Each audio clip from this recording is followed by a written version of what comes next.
Kabinyori omulabi waffe wa Invix Media nga olunaku lwaleero ate twewaddeyo kubanga tuyitako ku ofiisi y'omukulu oba abangi gwe bamanyi nga Chameleon oba Joseph Mayanja agenda okuba nga ate ajja ku bwa Lord Mayor nga ali wansi wa Mbulera oba abangi gwe bamanyi ng'omusinde gwa People Power oba NUP nga leero tusazeewo tuyiteyo tubalambuzeeko mube nga ate mugera mu maaso n'okwerorerako oba n'okumanya ki ekigenda kugera mu maaso ng'enkya ofiisi eno egera kubeera officially open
Obano station eri okumpiriwa since wakagula ofisi funechi bantu bano petition eri mayeshi tuina abantu bachali bafati ndane sima zigera kutulemesa kulo meya wado yogende ntuna kuwale anende mzee atutatalinzamu ne tuteka cha twewoma mu nyanjakalanyemu enja akabira kasima segani waje bigero kola ta esta kutiza chimulawo funesha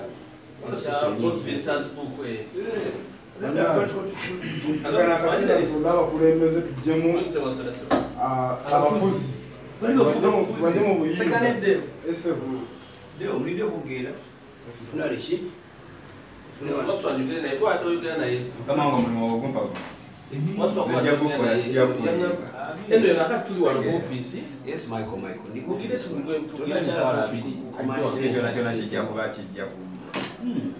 Kulona abantu abana abaweereza omusajja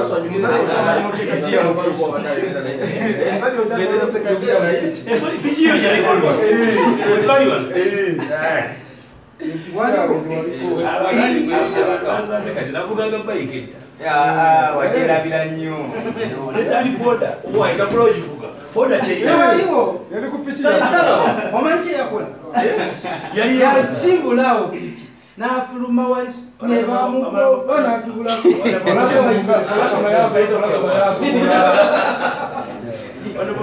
tugenda kuleka pichi mumasa ngabere tulekwa sipa kabane twina tambula ko tulimo kuda tutishakola kadunguleka boda ka ngapese ukula so mzaja picha jitegera ngayimira nako yali tavuga bino byokulembe nebine bya polance linga satwa nabanga pichi na ina stige da wana oh yelo wood yele Sebe kibagala.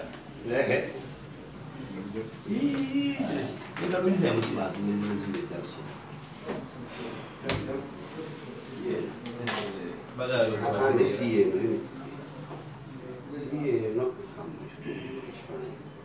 Sasa utamutimba kutibipani mkomandi. Kale no problem. Kale timu ya fair border. Timu ya fair border. Tugenda kwekola mu task force ya border. Esibiyita Chameleon Kampala border. Timu ya mwami Chameleon y'omunda yachi ya border. So je tugenda sawa zonna tunamala okukola launch enkya. Tugenda kutandika okukola meeting ya. Yes. Ate kimu kya benna nabo muli ba shareholder mu kibuga ki. Mwana tukoye embeera emu. Muli ba shareholder. Tulina okuba uleeteesaganya ku Nzana olaba embeera eri okuba board. Ate twetaaga omuntu w'abantu ne banaye abasajja bali mu balo Sekale esimye meka. ezo omusanvu ttaano nnya. Ndira basekirate Mukaaga. Kaaga. 98. 98. 98. 0. Kale sekale kufunya. Kale. Kale katubate. Wewe bunde mulekere Kama wani.